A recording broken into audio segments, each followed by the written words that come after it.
Hello everyone. Today I thought of registering one of the problems I faced while exporting the Creo drawing file to AutoCAD DWG file. So this is the part for which I've already done the detailing. So here is the drafting of that part done in Creo drawing. So there was no problem until I was sharing these drawings in PDF or print form. But when one of the projects the client requested a DWG file for this drafting, that is AutoCAD file, that's when I got a problem. So after this I exported using the usual way, save as DWG, and I exported this drawing file to DWG, and after importing it in AutoCAD I found a problem. For example, take this dimension 235. When I measured it in AutoCAD, it came out to be some 4.62, which was irrelevant to that 235. The thing is that this number is not irrelevant to 235. I'll show you how. We need to understand two things before that.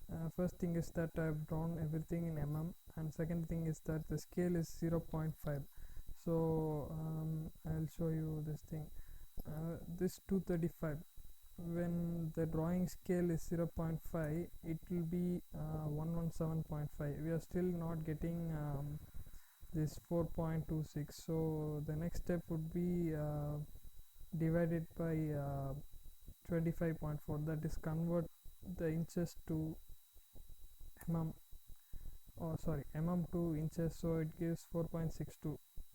Now it's clear that Creo has wrongly assumed that I have drawn everything in inches, so it has exported it wrongly, so I have to correct it first. So in this thing I've done a lot of work here, so I don't want to start from the scratch and assign it to and then come here. So what I'll do here is I'll do some improv and correct it. First, two things need to be taken care of for converting this scale and inches. First, I'll deal with the unit conversion, and the second step I'll deal with the scaling factor.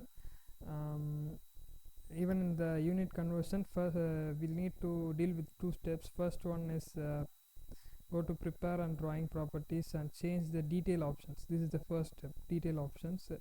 In the detail options, just one thing, search for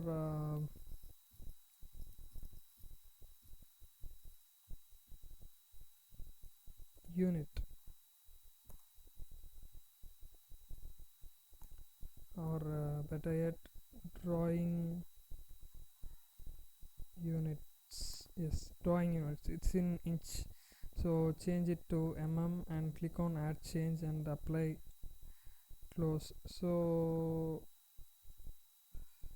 if you see that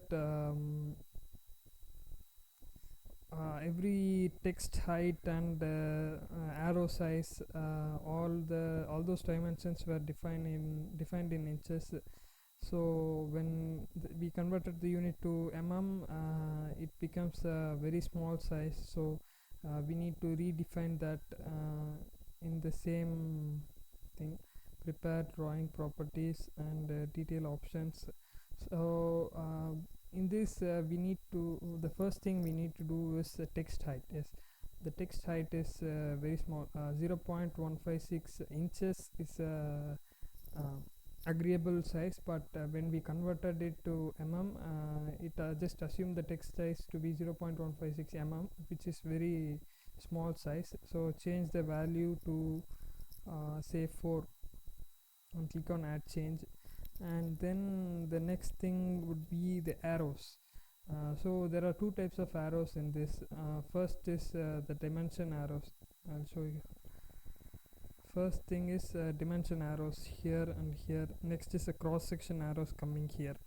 So you can see the text height is now okay as we change the text height to 4. Next thing would be arrows. The two arrows, we need to change two attributes each, that is the arrow width and arrow arrow width and arrow length. Yes, the for the first arrow is cross section arrow length and cross section arrow width. We'll deal with the cross section first. Here these options control cross section and there. So cross section arrow length, change the cross section arrow length to have roughly calculated it so that it's visible after entering this number. So length to 3.175 and width to 1.058. so this is based on my calculation. You can change it to whatever you feel is visible, which has good visibility. So we are now done with the cross section arrows. So next is the dimension arrows. So for that we need to search for here these option control leaders as side heading. These option control leaders, here it is. So the draw arrow length is very less, so I'll change it to, as I already said, 3.175 and the draw arrow width to 1.058. yes, okay. So we are now done with both the arrows. Now I'll click on OK. Now the arrows are visible. So we have changed the cross section arrow and the dimension arrows to sizes that are visible easily. So the next step would be this extension lines, which are called as dimension leaders or witness line.